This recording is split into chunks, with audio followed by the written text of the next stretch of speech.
let's get right into it. If you really want to understand what's actually going on in the world, you just can't follow the daily headlines. You've got to look deeper. So this is your guide to seeing past all that chaos, to understand the massive forces that are really shaping our future. I mean, does it feel like you're drowning in headlines? There's this constant political drama, economic scares, an endless stream of updates. It is absolutely exhausting. And if you miss just one day, it feels like you've missed everything. But what if I told you, you probably haven't? You know, a really powerful way to think about this comes from Plato's old allegory of the cave. Just imagine we're all prisoners, right? And we're just watching shadows dance on a wall. We think those shadows, the daily headlines, the political fights, we think that's reality. But what if it's all just a distraction from the real forces at play? Yeah, the daily news is just the very, very tip of the iceberg. We get so hyper-focused on that little piece sticking out of the water that we completely miss the colossal structure underneath, the part that's actually driving everything. To really get what's going on, we have to look below the surface. So, what is below the surface? Well, it turns out there are three huge, fundamental shifts happening right now. These are the deep currents, the real forces creating all those shadows we see in the news every single day. So there are three core transformations happening all at once. First, the global balance of power. It's totally in flux. Second, the global economic system that we've all known for decades. Yeah, that's changing. And third, a technological revolution is just completely rewriting the rules for everyone. Okay, so first up, geopolitics. The stable world order that, a lot of us grew up with is being challenged in a big way.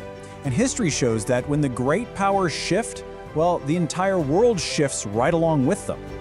And the contrast with the 20th century it's just stark. Back then, you had clear American dominance, with the Soviet Union as mainly a military threat. Today is a completely different ballgame. We're in a new great power race, but this time, it's the US versus China, a rival that is a legitimate economic and technological competitor.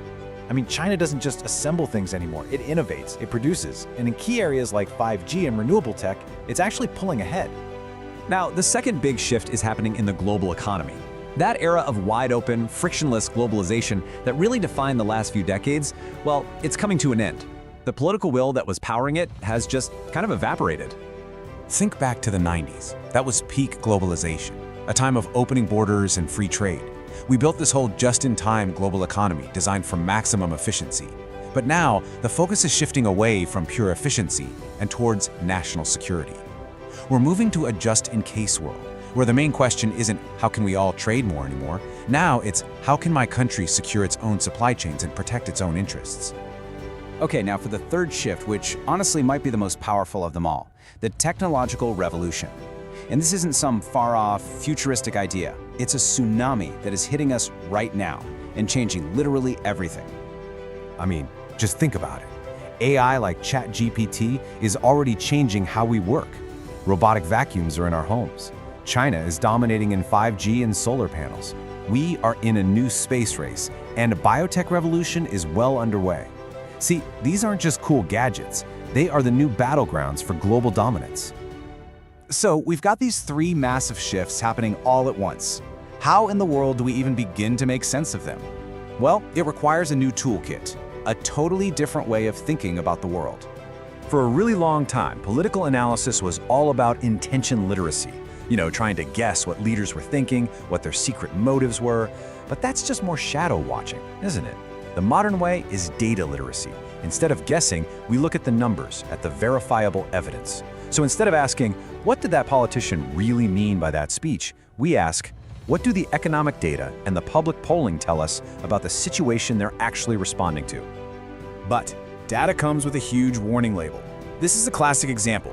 When it gets hot, more people buy ice cream, right? And more people go swimming, which unfortunately leads to more drownings.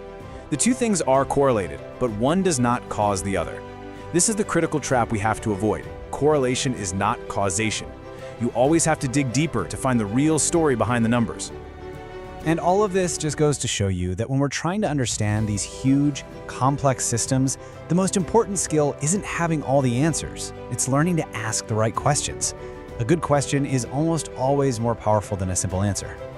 Okay, let's bring this all together. These three shifts, the geopolitical, the economic, and the technological, they haven't just changed the world. Oh no, They have kicked off an intense, high-stakes race for the future. That era of cooperation and win-win solutions is giving way to a new reality of security and competition. The dominant mindset is shifting from, hey, let's share, to, it has to be mine, not yours. And now every issue, from climate change to migration, is being viewed through that security lens. And the battlegrounds for this new era are crystal clear. You know, just as the British Empire was built on coal and the American century was built on oil, the leader of the 21st century will be the one who dominates these new frontiers: artificial intelligence, space, and biotechnology. This is where the future is going to be decided. This is a pretty stark reminder from history. Major transitions of economic power are rarely peaceful.